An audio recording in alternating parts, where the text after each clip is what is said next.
Hey guys, this is Ravenclaw What If. Welcome back to another What If story. This is a redo of the whole series. I want to do something different.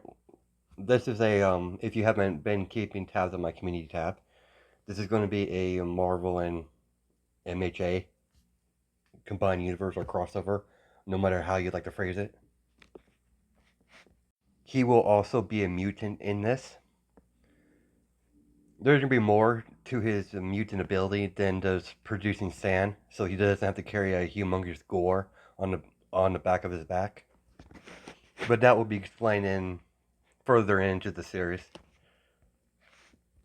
As we start our what if as a green haired woman with green eyes giving birth in a highly advanced underground shelter in the savage lands, hooked up to many medical devices to keep her vitals steady. Inko knew it was too dangerous to stay in the human cities. As a mutant, she would be hunted down and killed, and the general population don't take kindly to mutants. She knew there was a possibility that her newborn child that she's about to give birth to could be a mutant. She refused to bring up her child in that sort of danger environment.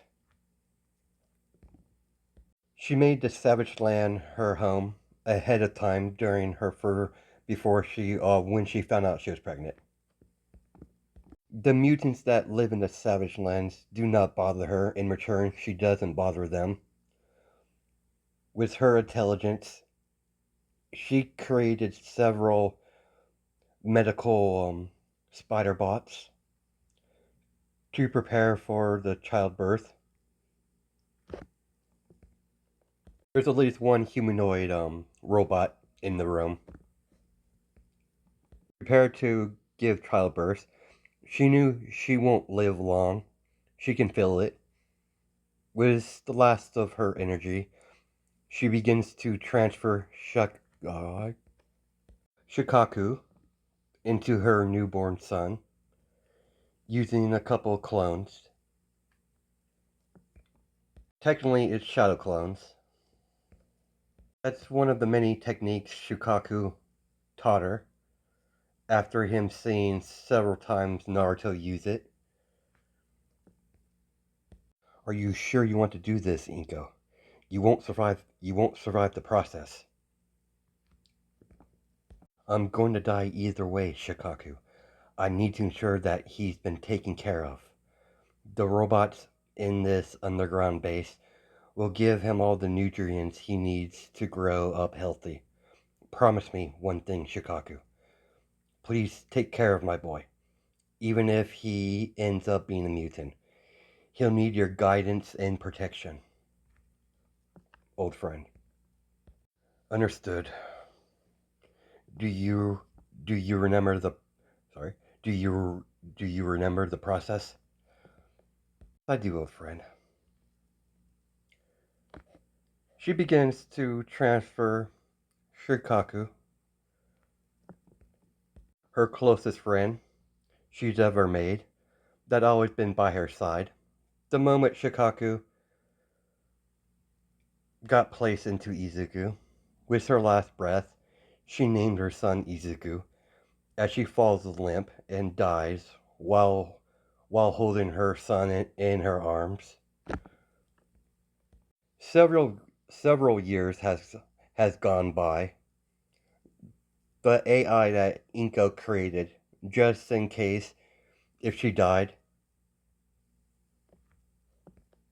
it would take control of daily operations. One of the humanoid robots that the AI took over taught Izuku how to speak and covered all the basic knowledge a young man would need to thrive, basically. History, math, science, and so on. Shukaku guided his new container, or Jinjuriki, of the art of war. Shukaku was surprised he was the spitting image of Gaara. That's the only thing that Shukaku noticed about the young man. That is quite similar to Gaara. He's able to control sand at will. So Shukaku decided to somehow try to make up for past deeds that he did to Gaara. He couldn't help but think that way because Izuku looks exactly like, so much like Gaara, outside of his green eyes that he most likely got from his mother. Over the years, Shukaku did tell Izuku stories about Gaara be, uh, before bed every night. Shukaku's hatred for humans has passed a long time ago. Despite finding himself in a new world, he did not quite enjoy. Sorry, he did. Sorry, first again. He did quite enjoy his time with his old container, his own Jinchuriki, Inko. Inko. Sorry, give me a second here. I totally fucked. Inko never treated him like he was a monster or a weapon. She treated him like a friend. Outside of Shukaku's lust for battle, he made a personal point to make sure the kid gets the strongest Jinchuriki. He'll make sure his Jinchuriki will surpass that Naruto brat and prove to Kurama, wherever he is, that he's the superior, and his container is far superior than that Naruto brat. He has no ill will towards the blonde. He quite enjoyed the blonde's company back when he was still alive. He's doing this mostly out of pride. And Shukaku knows the Savage Lands is the perfect environment to make sure his Jinchuriki is to be a force to be reckoned with his training, when his training is complete. But he knows he can't. Shukaku knows well this place is not the best environment for a kid to grow up in, but he's going to use as much time he can to get the boy ready. Izuku now is 9 years old, surrounded by several raptors. Izuku is surrounded by a lot, basically raptors. They kept lunging at Izuku. With his ultimate shield defense, the raptors couldn't even get close enough without getting shredded into little pieces. Many predators have tried but failed ultimately. Izuku used this situation in the Savage Lands to train with his sand abilities, with Shukaku's guiding him every step of the way. Izuku hasn't fully unlocked his chakra network. Shukaku promised the boy he would help him with that in a year's time. He's far too young to fully unlock his chakra. He still have access little chakra, but not all of it. Shukaku did the same thing when Inko was his age, basically when she was younger. He's fully aware how a human can access their chakra. He's seen many shinobi teach several of the children when they came of age to unlock their chakra chakra network. God damn, that's hard to say. Anyways, let's continue. Because of his mutant gene, because of his mutant gene activated a few years ago, he's able to produce sand from his body indefinitely. Izuku watches all the raptors run off. After he killed a few of them, as they disappear when they ventured further into the jungle, Izuku was unaware he was being observed by a pale-looking man with some sort of red jewel in the middle of his forehead, with red eyes, wearing some sort of black armor. Quite impressive, young man. Quite impressive indeed. I found myself a very powerful asset indeed. Now, how can I use this boy for my future plans? I will observe the boy for now and see what his abilities actually are. I need to witness his abilities a lot more. He's clearly a mutant. It's only a matter of time before Charles takes notice of the young man. After all, he has access to Cerebro.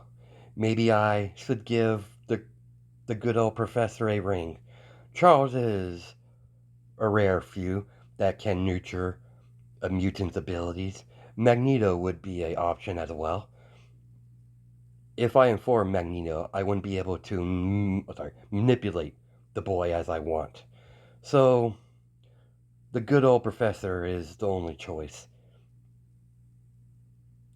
Time to head back home to have a nice little chat with Charles. Sauron, I know you're there. I have a little mission for you. What is it, Master Sinister? I want you to leave the Savage Lands and kidnap Jean Grey and transport her in the middle of the Savage Lands. Then report back to me when it's finished. As Mr. Sinister watches Sauron take flight to complete his mission, with Jean Grey as bait, it won't take long before Charles notices his favorite student has been captured by me. He'll send the X-Men to retrieve her. As the good-hearted X-Men, they would most likely try to adopt the young boy. Then I just have to buy my time to corrupt the young man. Then I'll have myself a nice little spy in their little X-Men team. Far more useful. But again, I have far more uses for you, my boy, than a simple spy. But a spy is a good start. As the day has passed, Jean Grey awoken in the middle of the jungle. The last thing she remembered was getting hit in the back of the head. She never got a clear view of the person who attacked her. In 24 hours, Sinister is going to inform Xavier that he has his little student.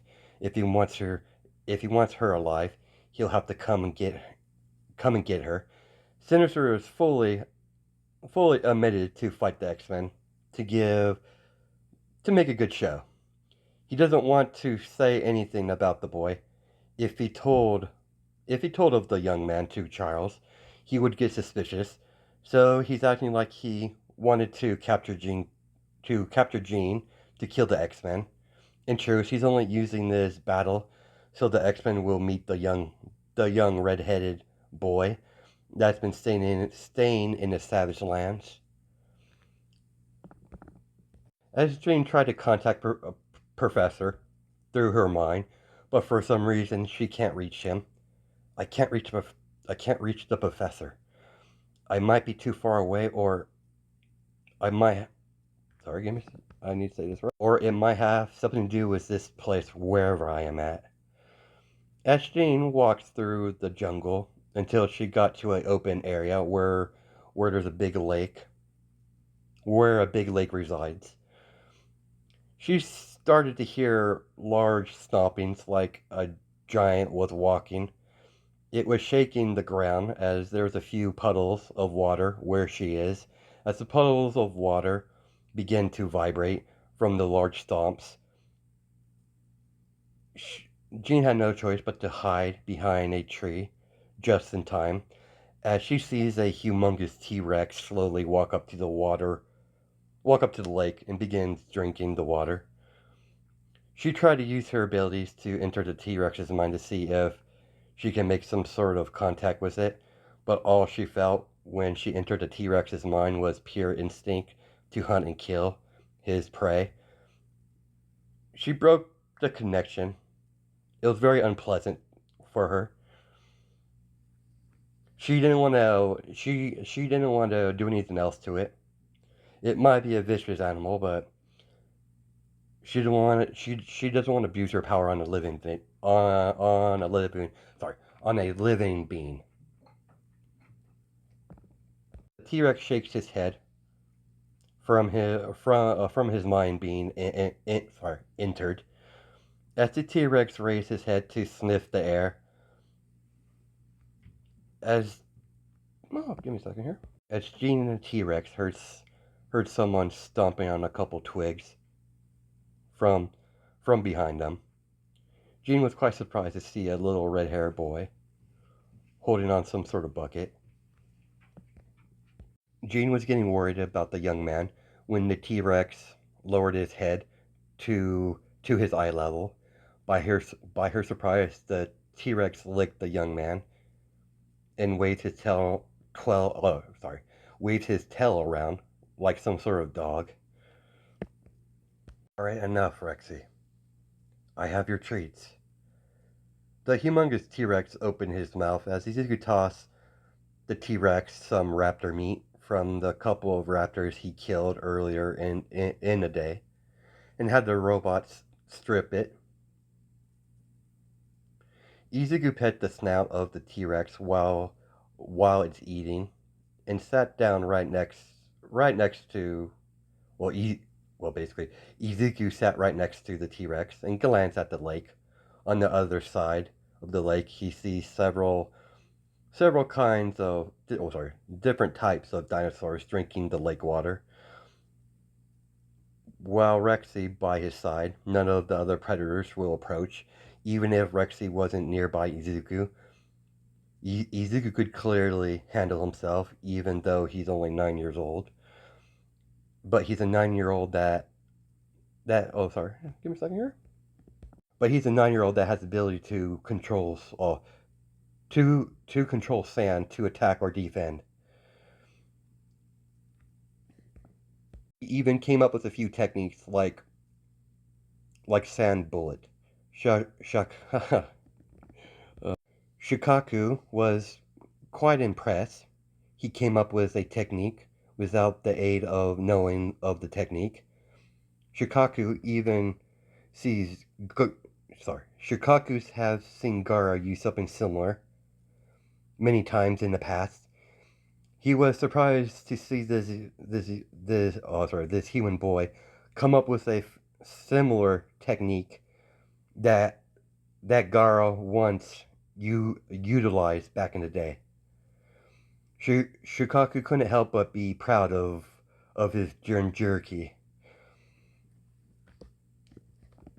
And with his mutant ability, able to generate sand from his body, so it's unlikely for him not to have access to sand. Shukaku suspects there is more to his mutant power than just producing sand. He decided he'll keep a watchful eye on his progress of his mutant abilities. Hey kid, we're not alone. And I'm not talking about your little pet T-Rex over there. I'm fully aware, Uncle Shukaku. I know whoever... Sorry. Give me a second here. I know you're there, whoever you are. If you don't come out, I'll have my T-Rex eat you. You have 5 minutes. You don't have to do that. As Jean walks out from her hiding place behind the tree. I do apologize. I didn't mean to spy on you. Izuku sees a red hair about the age of 16 or 17 years old. At least that's what Shukaku told me when the girl came out of her hiding place. And I already knew you were there long before Shukaku told me. You have any idea where I am? I kind of woke up here, and I don't know what's going on. Jean's inner thoughts. What is a little kid doing here? And where is his parents? And what's with all these dinosaurs? You're in the savage lands. I'm taking it you got scared by Rexy over here and you hid behind the tree. I can fully admit I was scared a little bit. It's not very often you come across a living T-Rex. I'm not here to cause you any harm. I'm just trying to figure out where I am and how do I get out of here. And now that and I've never heard of these savage lands before. As the sun begins to set, all right, Rexy, it's time for you to go home. As he waves off his T-Rex as it walks off into the wilderness. Shukaku suggested that I take you. Well, sorry. Shukaku suggested that I take you back home with me. It's getting kind of dark, and it's not very smart traveling the savage lands at at night.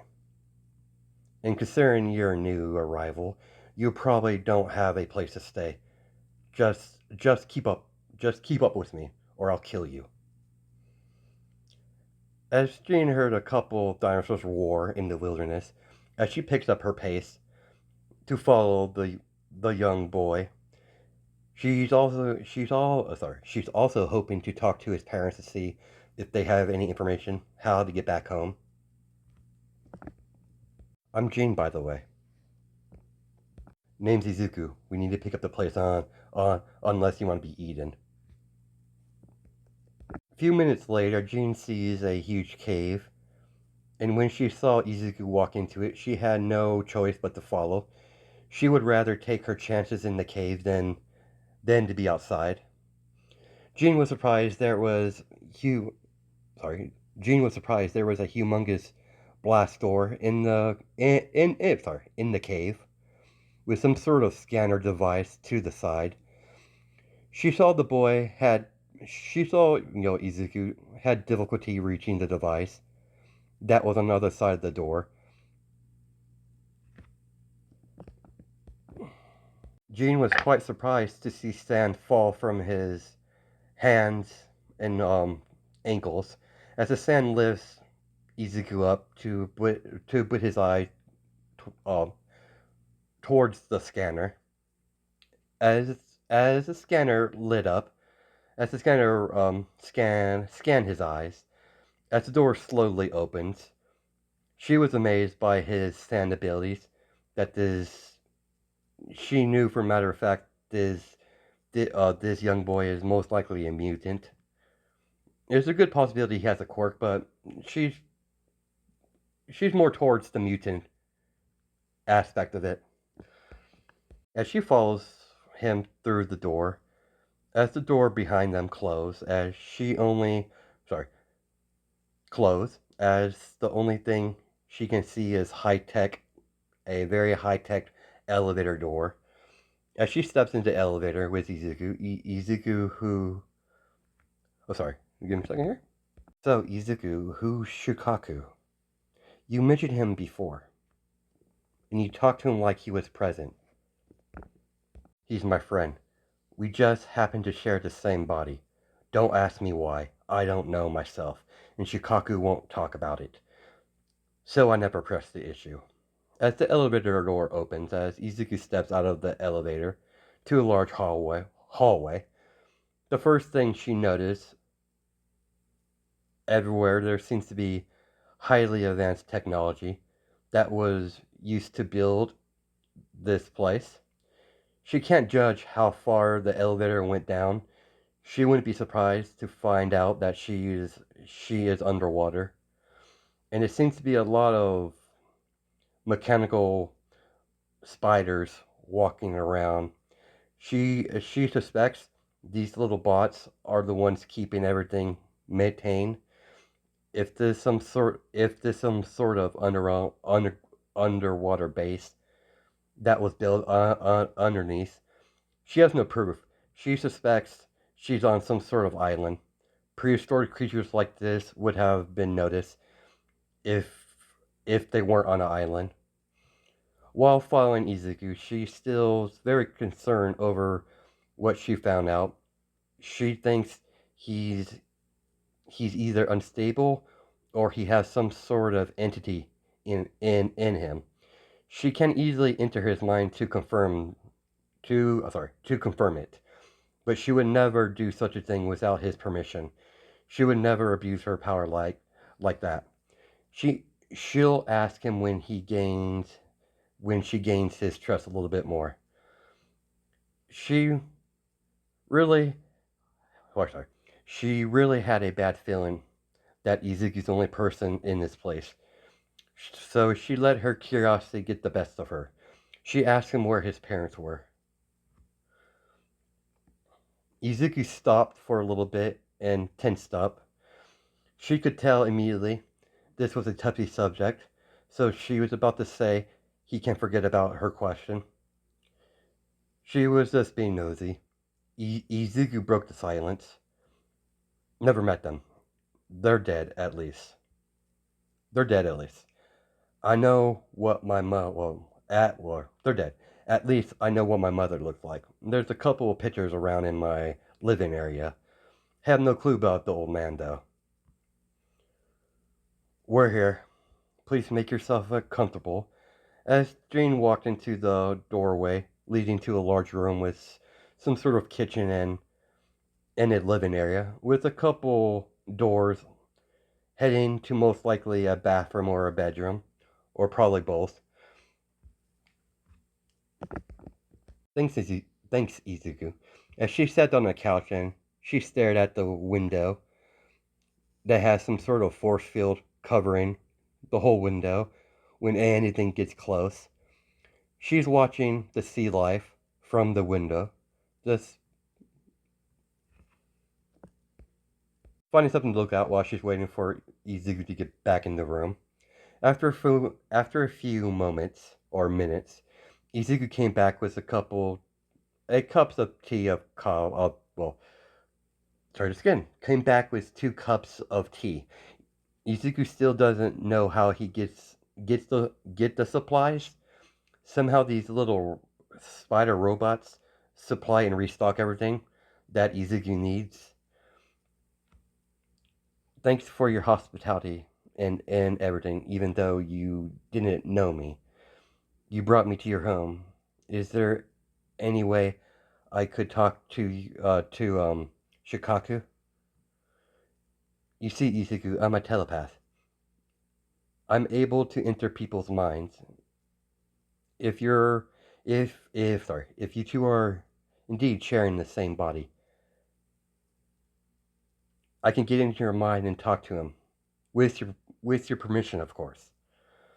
I would never forcefully enter someone's mind if I had a choice in the matter. As Izuku was quiet, as he spoke up after a few minutes, Shukaku will allow it. He wants to speak with you for some reason. He won't tell me why. Are you sure about this? No, I'm fine with it. Shukaku told me it was very important that he talked to you. I'll follow Shukaku's lead in this, so how do we do it? Just make sure you're on the couch before we start. Izuku sat on the couch next to Jean. Jean closes her eyes as she has 2 fingers on her side of her forehead. As Jean enters the mindscape of Izuku and Shukaku, when she reopened her eyes, she sees nothing but a vast desert as she sees Izuku floating in middle of the air above the desert, laying down basically, floating basically. Before she could do anything else, something bursts out of the sand, and it seems to be large by the sound of it. As Jean saw a humongous creature hover over her. It's been a while since I've seen anyone from your group. As she gathered as much as courage as she can, because Shukaku's very intimidating towards her. It's pretty big. What do you mean? Don't play me for a fool, human. That X, that symbol, only belongs to one group, the X-Men. How do you even know about the X-Men? Izuku doesn't seem to be that old. Maybe around the age of 8 or 9. Let's just say he's not my first container. I was residing in his mother before her death. By her request, she wanted me to transfer me over to her son to look after him. Before she gave birth to Izuku, she had a run-in. Well, yeah, she had a run-in with your group several times. She's actually a former member of the X-Men. I've even had a chance to meet your boss, Xavier. You're the second telepath, or psychic, I've ever met in this manner. From what I'm guessing, someone took you from the Institute and placed you in the Savage Lands. Probably not for a good reason. It's only a matter of time before Charles Xavier figures out you're not at the manor, and he'll eventually track you down. Did you kill Izuku's mother? Getting ready. She's getting ready for a confrontation. Of course not. She was a good she was a good companion. I would never hurt. I would never hurt her. She died unfortunately during childbirth. She used her last remaining strength to transfer me over to her son, with my help, of course. She wanted to make sure that someone was looking after him. That was her last request, and I will fulfill it. I owe her that much. I'm only saying this because you X-Men are generally good people. When Professor Xavier came to the Savage Lands, sorry, when Professor X comes to the Savage Lands to rescue you, I want you to take the boy with you. If you haven't noticed, it's not the perfect environment for a boy of his age, even though I find the environment quite useful for his training. Before I answer that, what exactly are you? I am Shukaku, a tail beast. On a personal note, I'm the more superior tail beast compared to that idiot Kurama and my other siblings. Before you ask, including me, there's 9 of us. I don't know what I don't know what. Oh, sorry, I do not know. Sorry, I'll try it again. Don't know what world this is, but it's not my original world. There's there's so many things different about this world. Surprisingly, chakra is still accessible, and once I'm sealed within a human, there is no other way to separate us. Izuku would not survive the process. Even even Charles is fully aware of this. But the main reason I want you to take him out of the Savage Lands. It seems that the residents of the Savage Lands has took notice of the boy, and I feel something sinister approaching and heading exactly towards Izuku. I can sense their presence when they're nearby, but I can't pinpoint their their exact location. Not until Izuku is done with his training. After all, he's still a child. In truth, there is a way to unseal me safely from the boy, but that would defeat the purpose. Sorry, that would defeat the whole purpose of me keep an eye on him.